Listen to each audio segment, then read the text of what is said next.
Welcome guys, welcome to my channel.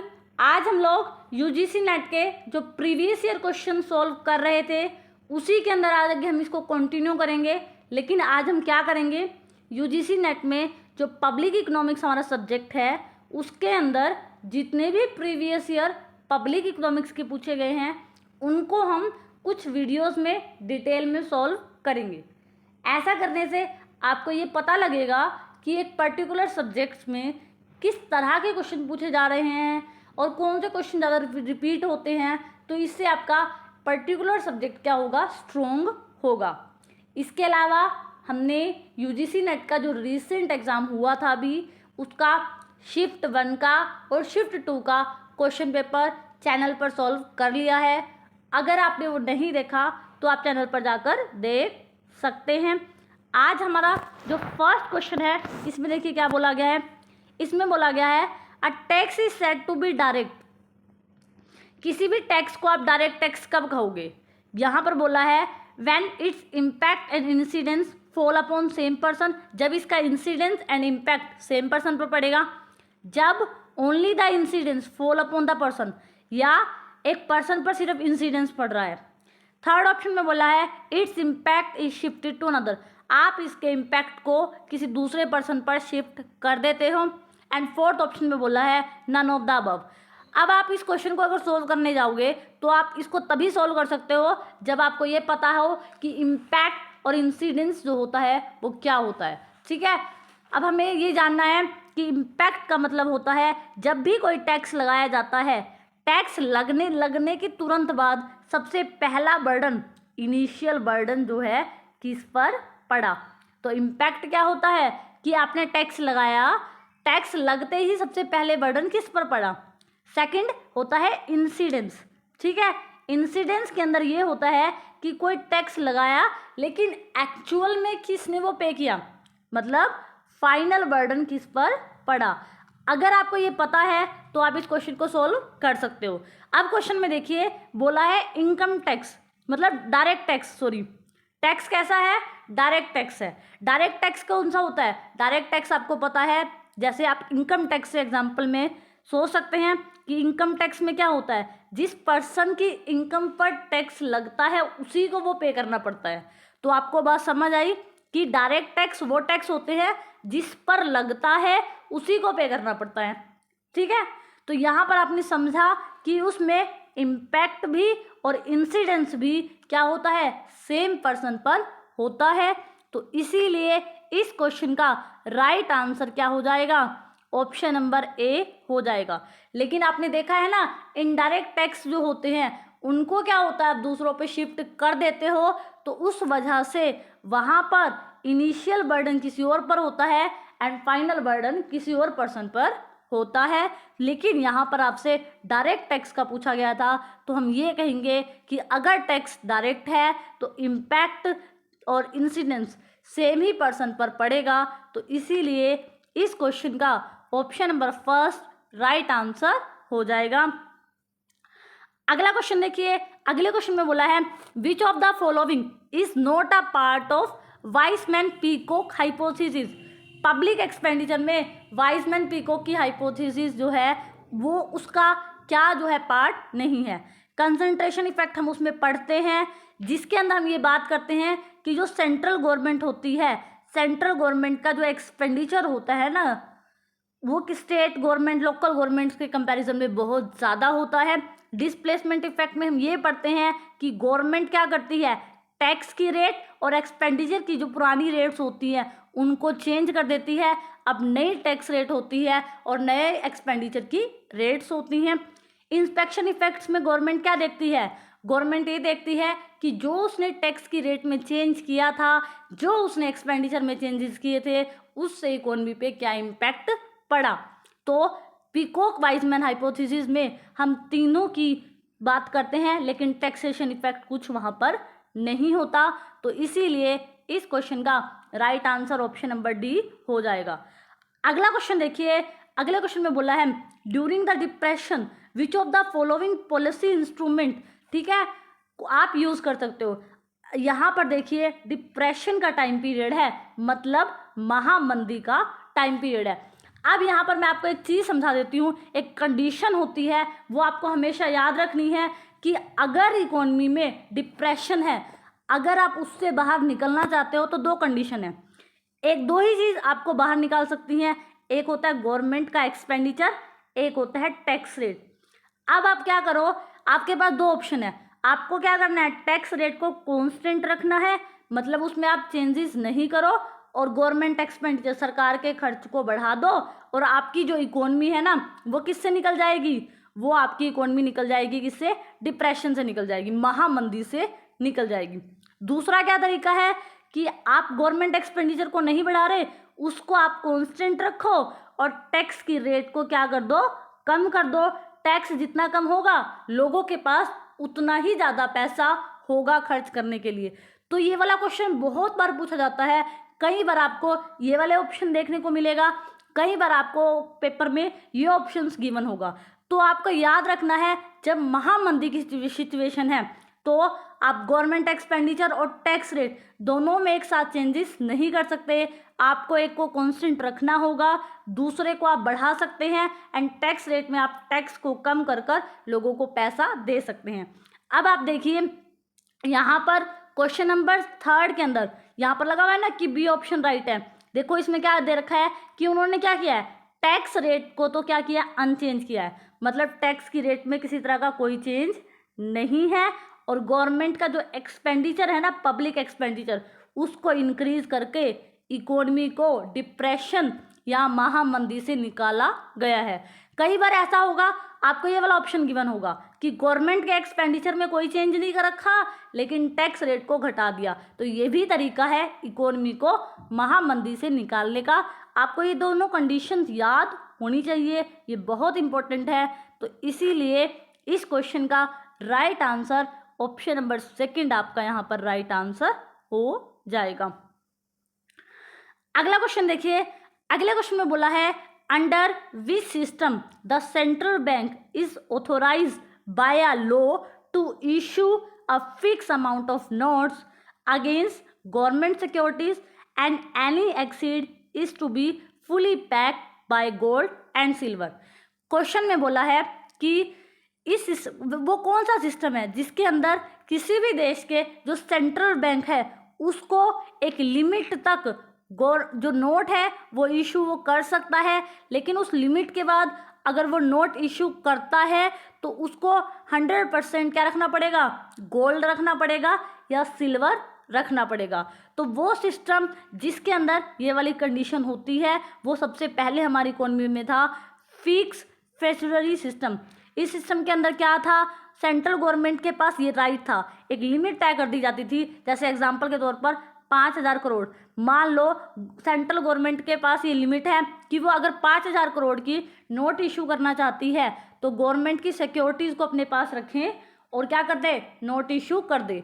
लेकिन क्या था कि अगर आपको 5,000 करोड़ से ज़्यादा के नोट इशू करने हैं तो आपको क्या करना पड़ेगा, तो आपको उतने ही रुपीज़ का 100% क्या रखना पड़ेगा, ठीक है। अगर आप 6,000 करोड़ के नोट इशू करना चाहते हो तो अब आपको 1,000 करोड़ का क्या करना पड़ेगा, गोल्ड जो है 100% बैकअप में रखना पड़ेगा। तो ये कंडीशन जो है फिक्स ट्रेजरी सिस्टम की थी। तो इसीलिए इस क्वेश्चन का राइट आंसर आपका क्या हो जाएगा, ऑप्शन नंबर सी हो जाएगा। अगला क्वेश्चन देखिए, अगला क्वेश्चन में क्या बोला गया है, अगले क्वेश्चन में बोला गया है during the recession which of the following measure is use. अब यहाँ पर है रिसेशन, अब वहाँ पर क्या था, डिप्रेशन था, वो थी महामंदी, यहाँ है मंदी। मंदी की सिचुएशन में आप क्या करोगे, मंदी की सिचुएशन में भी आप दो ही इंस्ट्रूमेंट का यूज़ करते हो, एक गवर्नमेंट एक्सपेंडिचर का, एक टैक्स का। लेकिन मंदी में क्या कर सकते हो, आप इन दोनों का इकट्ठा यूज़ कर सकते हो, ठीक है। आपको मैं डिफरेंस बताती हूँ, एक होती है मंदी जिसको हम बोलते हैं रिसेशन, एक होती है महामंदी जिसको हम बोलते हैं डिप्रेशन। अब आप इकोनॉमी को इससे निकालना चाहते हो, मंदी की सिचुएशन में आपके पास दो इंस्ट्रूमेंट होते हैं, गवर्नमेंट टैक्स, गवर्नमेंट एक्सपेंडिचर और टैक्स। यहाँ पर भी आपके पास गवर्नमेंट एक्सपेंडिचर और टैक्स की रेट होते हैं। लेकिन डिप्रेशन में आपके पास क्या होता है, आप किसी एक को कांस्टेंट रखते हो और दूसरे में चेंजेस करके आप इकोनॉमी को बाहर निकालते हो। लेकिन रिसेशन है, मंदी है, तो आप दोनों को इकट्ठा यूज़ कर सकते हो। जैसे मैं यहाँ कहूँ, अगर हमारी इकोनॉमी मंदी से गुजर रही है तो मैं टैक्स की रेट को कम कर दूंगी और गवर्नमेंट जो खर्च करती है उसको बढ़ा दूंगी। तो आपने देखा कि मैंने दोनों ही चीज़ें इकट्ठी की हैं और इकोनॉमी को बूस्ट करने की कोशिश की है, लोगों के पास पैसा पहुंचाने की कोशिश की है। तो आप मंदी की सिचुएशन में तो दोनों को इकट्ठा यूज़ कर सकते हो, लेकिन महामंदी में आपको याद रखना है, एक को आपको कांस्टेंट रखना ही पड़ेगा। तो इसीलिए यहाँ पर आपका option number A he right answer है कि आप टैक्स को कट करो एंड बूस्ट करो गवर्नमेंट एक्सपेंडिचर को। यही आपका क्या हो जाएगा, इस क्वेश्चन का राइट आंसर हो जाएगा। अगला क्वेश्चन देखिए, अगले क्वेश्चन में क्या बोला गया है, the concept of physical deficit. अब आपसे यहाँ पर कुछ नहीं पूछा, आपसे फिजिकल डेफिशिएट जो होता है उसका आपसे फॉर्मूला पूछा है। अब आपको पता है जो फिजिकल डेफिशिएट होती है उसका जो फॉर्मूला होता है ना, वो क्या होता है, गवर्नमेंट के जितने भी टोटल एक्सपेंडिचर होते हैं ना उसमें, चाहे वो कैपिटल एक्सपेंडिचर हो या फिर वो क्या हो, रिवेन्यू एक्सपेंडिचर हो, उसके अंदर से हम क्या करते हैं, गवर्नमेंट की जितनी भी क्या होती है, गवर्नमेंट को जितनी भी recoveries of loan and other receipts जो होती हैं वो क्या कर देते हैं, माइनस कर देते हैं। तो इसके अंदर लोन्स एंड लाइबिलिटी जो है वो शामिल नहीं होती। देखिए, revenue, receipts and recovery of loan, other receipts minus total expenditure. Total expenditure में से आप इन सब को माइनस कर देते हो। तो आपसे यहाँ सिर्फ फिजिकल डेफिशिएट का फॉर्मूला पूछा था। तो ऑप्शन नंबर बी के अंदर क्या है, फॉर्मूले में आपको फॉर्मूला गिवन है, तो ऑप्शन नंबर बी आपका यहाँ पर राइट आंसर हो जाएगा। जो क्वेश्चन समझाने का नहीं है तो वहाँ पर मैं आपको चारों ऑप्शंस नहीं बढ़ा रही, जो राइट आंसर है सिर्फ आपको वही बता रही हूँ। लेकिन जो चीज़ समझने की है उसको हम फोकस कर रहे हैं, इसे टाइम कम लगेगा, ज़्यादा क्वेश्चंस सोल्व हो पाएंगे। अगला क्वेश्चन देखिए, अगले क्वेश्चन में भी क्या बोला गया है, market failure in case of environmental goods. Environmental goods में क्या होता है, मार्केट फेल हो जाती है।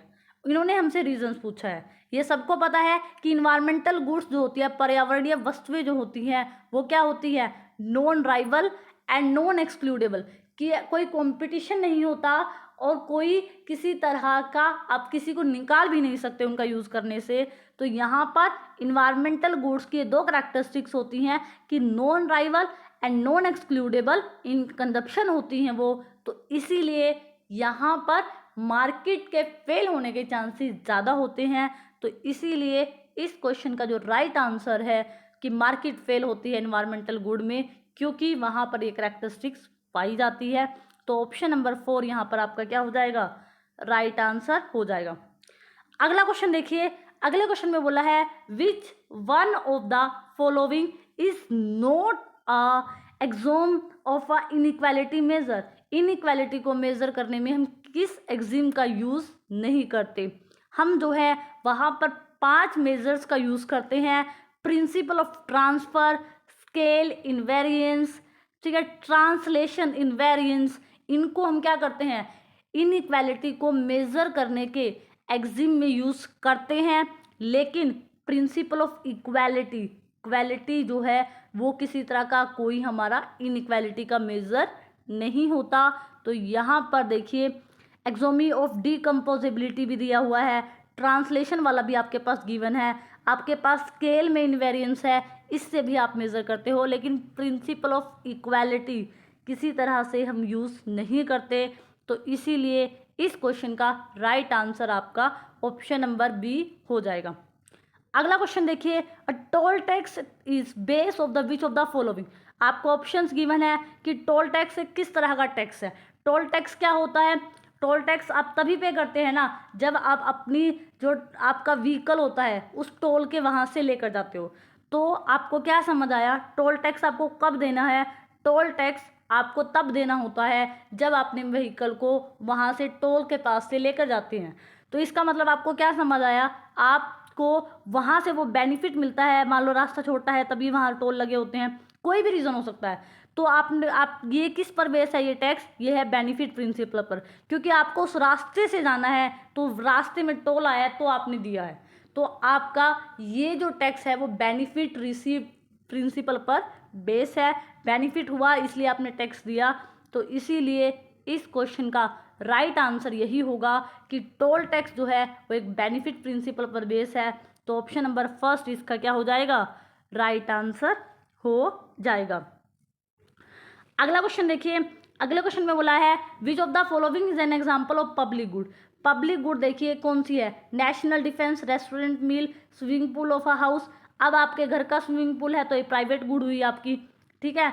कोई रेजिडेंशियल बिल्डिंग है, ये बिल्डिंग किसने बनवाई है इसके बारे में कुछ नहीं है, तो रहने वाली बिल्डिंग है, वहाँ पर लोग रहते हैं तो इसका मतलब वो उनकी खुद की प्रॉपर्टी है तो वो उनकी प्राइवेट गुड हुई।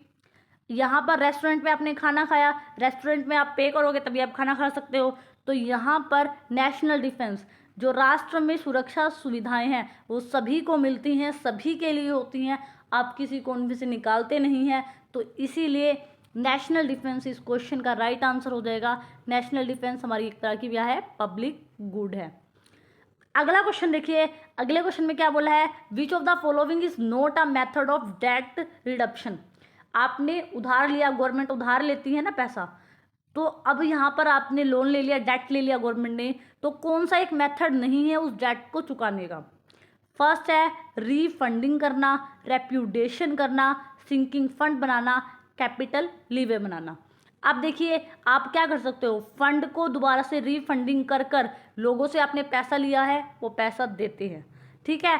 सिंकिंग फंड बना लेते हो, एक सिंकिंग फंड बना लेते हो और उस फंड में आप हर महीने एक अमाउंट पैसा जमा करते रहते हो और एक टाइम पीरियड जब आता है तो गवर्नमेंट को जिसका भी लोन चुकाना होता है उस सिंकिंग फंड में से क्या करती है? चुका देती है, ठीक है। कैपिटल लीवर, कैपिटल प्रॉफिट्स पर टैक्स लगाकर भी गवर्नमेंट को वहाँ से रिवेन्यू मिलती है और उससे जिससे भी उसने लोन लिया होता है उसको वो पे करती है। लेकिन रेप्यूडेशन, रेप्यूडेशन होता है कि आपने जिससे लोन लिया है आप उसको पे करने से मना कर रहे हो, तो ये कोई डेट को चुकाने का तरीका नहीं है। अगर एक गवर्नमेंट ऐसा करेगी तो लोग जो है उनकी जो विश्वसनीयता होती है ना, ट्रस्ट जो होता है ना गवर्नमेंट पे, वो क्या हो जाएगा? ख़त्म हो जाएगा। तो ये कोई मेथड नहीं है किसी के डेट को चुकाने का, तो इसीलिए इस क्वेश्चन का बी ऑप्शन राइट हो जाएगा। अगला क्वेश्चन है vertical equity in taxation. Vertical equity मतलब इस तरह से बात की गई है वर्टिकलिटी में। तो फर्स्ट ऑप्शन में बोला है people in different income group should tax equally, कि अलग अलग डिफरेंट इनकम ग्रुप के लोग हैं, आप सबसे एक जैसा टैक्स लो। मान लो एक पर्सन है जिसकी इनकम 10,000 है, उससे भी आप उतना ही टैक्स ले रहे हो, ठीक है। बी पर्सन है जिसकी इनकम 500 रुपये है, आप उससे भी उतना ही टैक्स लो, तो ये वर्टिकल इक्विलिटी है। सेकंड देखिए people in different income group should be tax differently, इसी को बोलते हैं वर्टिकल इक्विटी, कि दो डिफरेंट अलग अलग ग्रुप के पीपल हैं, आप उनसे क्या लो? अलग अलग टैक्स लो। अब ये 10,000 कमाता है तो इसकी इनकम के हिसाब पर इस पर एक परसेंटेज लगाया जाए, और ये 500 कमाता है तो इसको इसकी इनकम के हिसाब से इस पर टैक्स लगाया जाए। तो यहाँ पर ये बोला गया है ऑप्शन नंबर सेकंड में कि पीपल होंगे लेकिन डिफरेंट डिफरेंट इनकम ग्रुप के होंगे और उनको उनकी इनकम ग्रुप के हिसाब से टैक्स लगाया जाए, तो वही आपकी क्या कहलाएगी? वर्टिकल इक्वालिटी कहलाएगी। अगर आप सभी लोगों पर एक जैसा टैक्स लगा देते हो तो इसको हॉरिजॉन्टली क्या बोलते हैं? इक्वालिटी जो है वो बोलते हैं। अगला क्वेश्चन देखिए, अगले क्वेश्चन में बोला गया है on which date and year GST become effective in India. Goods and service tax जो है इंडिया के अंदर कब आया? 1 जुलाई 2017 को जीएसटी जो है इंडिया के अंदर लागू किया गया था। अगला क्वेश्चन देखिए, अगले क्वेश्चन में बोला है under which article of the constitution of India presidents is to be empowered the finance commission, मतलब फाइनेंस कमीशन की जो अपॉइंटमेंट है किस आर्टिकल के तहत की गई थी? तो फाइनेंस कमीशन को बनाया गया था किस आर्टिकल के तहत? 280 आर्टिकल के तहत फाइनेंस कमीशन को बनाया गया था। 279 आर्टिकल के तहत जो है जीएसटी जो काउंसिल है उसको बनाया गया था। तो इसीलिए इस क्वेश्चन का राइट आंसर क्या हो जाएगा? ऑप्शन नंबर बी आपका क्या हो जाएगा? राइट आंसर हो जाएगा। अगला क्वेश्चन देखिए, अगले क्वेश्चन में बोला है a tax of ₹20 per unit of imported चीज़। आपने बाहर से चीज़ जो है इंपोर्ट किया है और आपके ऊपर हर एक यूनिट के ऊपर 20 रुपये जो है टैक्स लगाया गया है। तो ये किस तरह के टैक्स का एग्जाम्पल है? ये है compound tariff, specific tariff, effective tariff, ad valorem tariff. तो अब आप देखिए, आपको बोल दिया गया है कि पर यूनिट पर 20 रुपीज़ लगेगा और उस यूनिट का नाम भी स्पेसिफाई कर दिया गया है। तो ये किस तरह का टैक्स हुआ? स्पेसिफिक टैरिफ हो गया, क्योंकि यहाँ पर आपको पता है टैक्स कितना लगा, किस पर लगा। जब आपको क्वेश्चन में ये बता दिया गया है कि किस पर टैक्स लगाया गया, तो अब आप स्पेसिफिक टैरिफ ही लगाओगे। तो इसीलिए इस क्वेश्चन का right answer option number B हो जाएगा। अगला क्वेश्चन देखिए, अगले क्वेश्चन में क्या बोला है? Displacement effect in hypothesis. अब देखिए, हमने जो सेकंड क्वेश्चन किया था उसी तरह का क्वेश्चन, ये मुझे ध्यान नहीं है कि किस ईयर में आया था ये, लेकिन वही सेम क्वेश्चन दोबारा रिपीट हुआ है पब्लिक इकोनॉमिक्स में। यहाँ पर देखिए क्वेश्चन में क्या बोला है? Displacement effect in Wiseman-peacock hypothesis क्या बताती है? अभी अभी हमने सेकंड क्वेश्चन में यही बात की कि उसमें क्या होता है कि गवर्नमेंट जो होती है, जो उसका ओल्ड लेवल ऑफ एक्सपेंडिचर होता है और टैक्सेशन होता है, वो नए लेवल पर चली जाती है। मान लो गवर्नमेंट की टैक्स की रेट थी, एग्जांपल के तौर पर टैक्स 10% था, गवर्नमेंट का एक्सपेंडिचर 80% था, ठीक है। तो अब गवर्नमेंट क्या करती है? इस टैक्स की रेट में भी चेंज करती है और गवर्नमेंट एक्सपेंडिचर में की रेट में भी चेंज करती है और एक नए लेवल पर पहुंचती है। और इसी इफेक्ट को वाइजमैन-पीकॉक ने क्या बोला था? डिसप्लेसमेंट इफेक्ट का नाम दिया था। तो इसीलिए इस क्वेश्चन का जो राइट आंसर है आपका option number B right answer हो जाएगा। अगला क्वेश्चन देखिए, यहाँ से भी काफ़ी ज़्यादा क्वेश्चंस जो है एग्जाम्स में पूछे जाते हैं। यहाँ पर बोला गया है whole burden of tax will borne by consumer. सारा का सारा टैक्स कब जो है कंज्यूमर पे करेगा। अब यहाँ पर कंडीशंस होती हैं, इन कंडीशंस को आप डायग्राम से भी समझ सकते हो, अगर आप चाहो तो इसको क्या कर सकते हो? लर्न भी कर सकते हो। लेकिन देखिए, एक कंज्यूमर टैक्स का सारा बर्डन तभी पे करेगा अगर उसकी जो डिमांड है कमोडिटी की इनइलास्टिक डिमांड है, मतलब वो जो डिमांड कर रहा है उसकी इलास्टिसिटी इनइलास्टिक है और सप्लाई आपकी क्या है? परफेक्टली इलास्टिक होगी। तो सारा का सारा पे जो है कौन करेगा? तो सारा का सारा कंज्यूमर पे करता है। अब आपको कुछ कंडीशंस जो है मैंने आपके लिए लिखी हैं ताकि आपको याद रहें, इनको एक बार रिवाइज कर लेते हैं। अगर आपकी क्वेश्चन में डिमांड की इलास्टिसिटी और सप्लाई की इलास्टिसिटी बराबर है, तब वहाँ पर क्या होगा? कंज्यूमर को भी, मतलब बायर और सेलर दोनों क्या करेंगे? इक्वली क्या करेंगे? टैक्स के बर्डन को सहन करेंगे। अगर इलास्टिसिटी जो आपकी सप्लाई की इलास्टिसिटी है वो ज़्यादा है डिमांड की इलास्टिसिटी से, तो यहाँ पर कंज्यूमर ज़्यादा जो है टैक्स का बर्डन पे करेगा और सेलर पर टैक्स का बर्डन कम पड़ेगा। और कंडीशन देखिए, अगर आपकी डिमांड की इलास्टिसिटी ज़्यादा होगी, डिमांड की इलास्टिसिटी ज़्यादा है, सप्लाई की इलास्टिसिटी कम है, तब ज़्यादा बर्डन किस पर पड़ेगा? तब जो है बर्डन जो है टैक्स का more on seller and less on consumer, ठीक है। अब देखिए अगले क्वेश्चन में, देखिए अगर आपकी दो कंडीशन दी हुई हैं, अगर आपकी डिमांड की जो इलास्टिसिटी है वो परफेक्टली इलास्टिक है, मतलब आप डिमांड जो है इस तरह की है और आपकी एग्रीगेट जो सप्लाई है ना वो क्या है? इन इलास्टिक है, तो ऐसी सिचुएशन में टैक्स अगर लगाया जाता है तो सारा का सारा बर्डन कौन पे करता है? सारा का सारा टैक्स लगने से सप्लाई कम में शिफ्ट आएगा, सारा का सारा टैक्स का बर्डन कौन से सहन करता है? सेलर को उठाना पड़ता है। तो आप यहाँ से लर्न भी कर सकते हैं ताकि आपको एग्जाम में आसानी हो। अगला देखिए, अगर आपकी डिमांड परफेक्टली इलास्टिक है और सप्लाई की इलास्टिसिटी इलास्टिक है, तो सारा का सारा बर्डन क्या करेगा? सारा का सारा बर्डन बायर जो है उठाता है। अब जो है अभी हमें क्वेश्चन में देखिए क्या गिवन था कि एग्रीगेट जो डिमांड है वो क्या है? इनइलास्टिक है और एग्रीगेट सप्लाई आपकी परफेक्टली इलास्टिक है। आपका कुछ इस तरह का डायग्राम बनेगा कि आपकी एग्रीगेट डिमांड की जो इलास्टिसिटी है वो इस तरह की है, ठीक है, और सप्लाई कैसी थी? परफेक्टली इलास्टिक थी। तो उस सिचुएशन में सारा का सारा बर्डन किसने उठाया था? बायर ने। यही आपसे क्वेश्चन में पूछा गया था। तो यहाँ पर आपका राइट आंसर क्या हो जाएगा, ऑप्शन नंबर जो भी अभी मैंने आपको बताया था थर्ड शायद, वो राइट हो जाएगा। यहाँ पर देखिए, अगर आपकी डिमांड इलास्टिक है और aggregate supply perfectly in elastic है तो यहाँ पर सारा का सारा बर्डन आपका सेलर उठाता है। तो वहाँ पर मैंने आपको क्वेश्चन के अकॉर्डिंग आपको समझा भी दिया और इन कंडीशंस को भी दिखा दिया कि कब कौन ज़्यादा बर्डन उठाएगा। आप इनको डायग्राम्स की हेल्प से भी कर सकते हो। इस क्वेश्चन का option number C right answer हो जाएगा।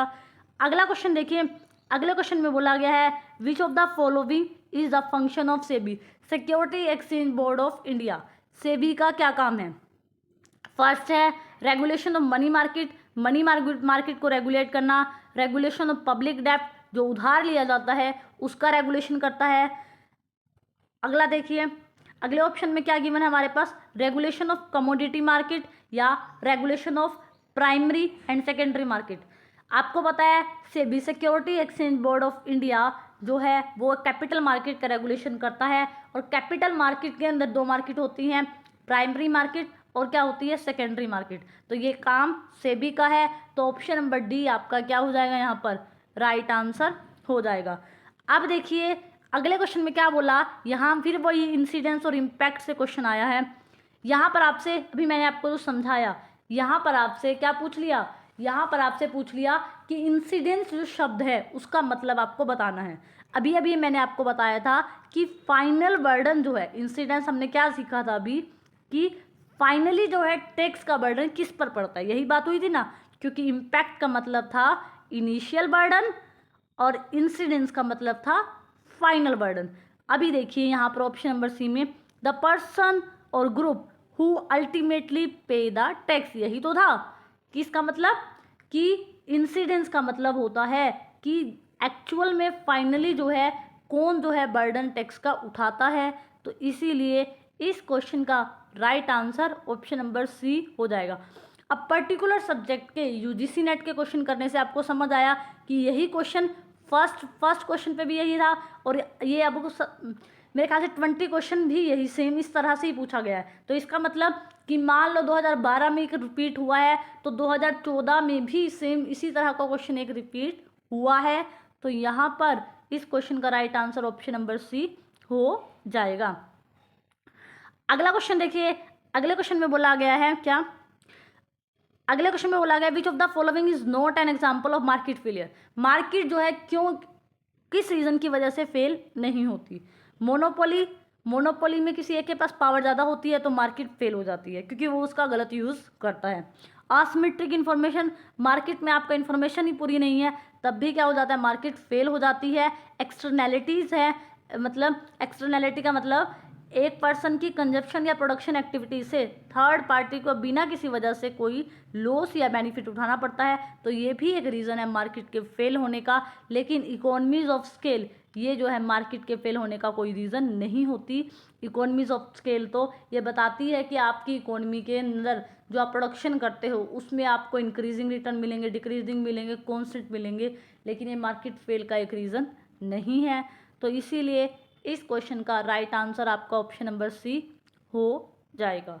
आज हमने यूजीसी नेट में जो पब्लिक इकोनॉमिक्स में जो प्रीवियस ईयर क्वेश्चंस आए हुए हैं उसमें हमने 20 क्वेश्चन तो सॉल्व कर लिए, लेकिन और जितने भी क्वेश्चन पब्लिक इकोनॉमिक्स के यूजीसी नेट में पूछे गए हैं हम आने वाली 2 या 3 वीडियोस में उन सभी को सॉल्व कर लेंगे। इससे आपका सब्जेक्ट स्पेसिफिक भी सॉल्व हो जाएगा। आई होप सो आपको हर क्वेश्चन समझ आया होगा। अगर आपको समझ ना भी आए, आपको कोई डाउट रह जाए तो आप कमेंट सेक्शन में मुझसे पूछ सकते हैं, मैं आपके क्वेश्चंस के जवाब दूंगी। अगर आपको मेरी वीडियो अच्छी लगी हो तो प्लीज़ मेरे चैनल को लाइक करना, शेयर करना एंड सब्सक्राइब करना। Thank you so much for watching this.